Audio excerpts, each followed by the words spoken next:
is on the 60th day of the lockdown, albeit a rather relaxed one this time around, and the number of coronavirus cases are spiking daily over the last few days. In fact, India has once again registered the biggest single day spike with 6,654 fresh cases in the last 24 hours, taking the total to 1,25,101 cases and over 3,700 deaths.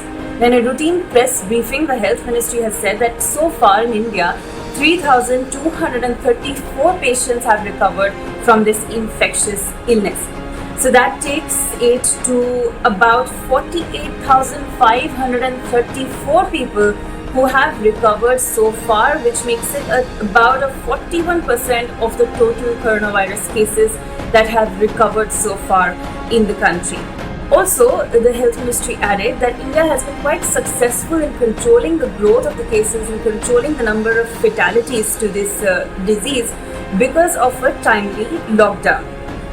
The centre said that at least 14 to 29 lakh coronavirus cases and between 37,000 and 71,000 deaths have been averted due to an early implementation of a nationwide lockdown. Had it not been implemented when it was, that is 25th of March, then the cases may have spiraled out of control.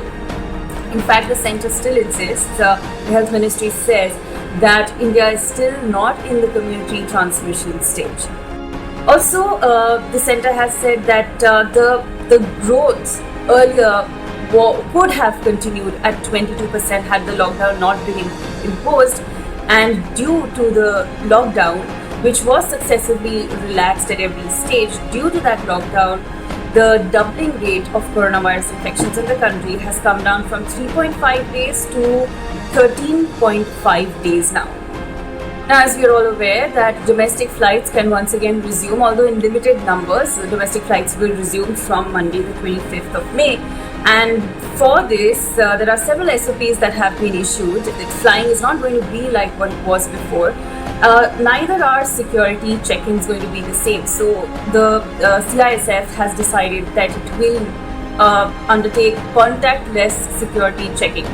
Passengers will no longer be required to get their tickets physically verified, and this contactless frisking is basically through metal detectors, and passengers will have to walk by the metal detector frame, and there will be no pat-down frisking of passengers. Only passengers themselves have to divest themselves of metallic objects on their person and then walk through the metal detector, and if the device beeps, then you come back out and take those items off yourself and then walk through the frame again. And if the machine continues beeping, which would indicate there is some metallic object on you, only then, like as a last resort, will pat-down frisking be resorted to. Also, all security personnel will be equipped with full PPE as well as face shields.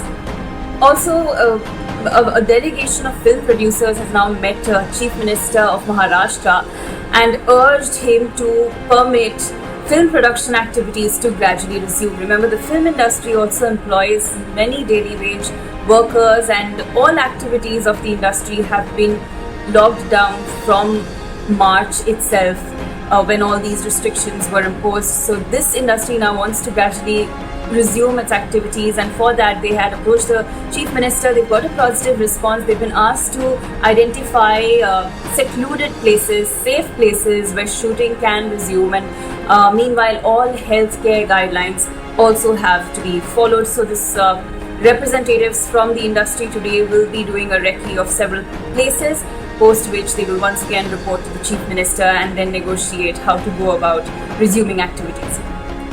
And in another big development now for Mumbai, liquor will be delivered online. Online purchase of liquor will be permitted, and they will be delivered to the doors of the customers. And this, of course, will not be allowed in containment zones. The BMC has permitted the online delivery platforms also to deliver liquor to doorsteps. These are all the updates for now. Thanks for watching.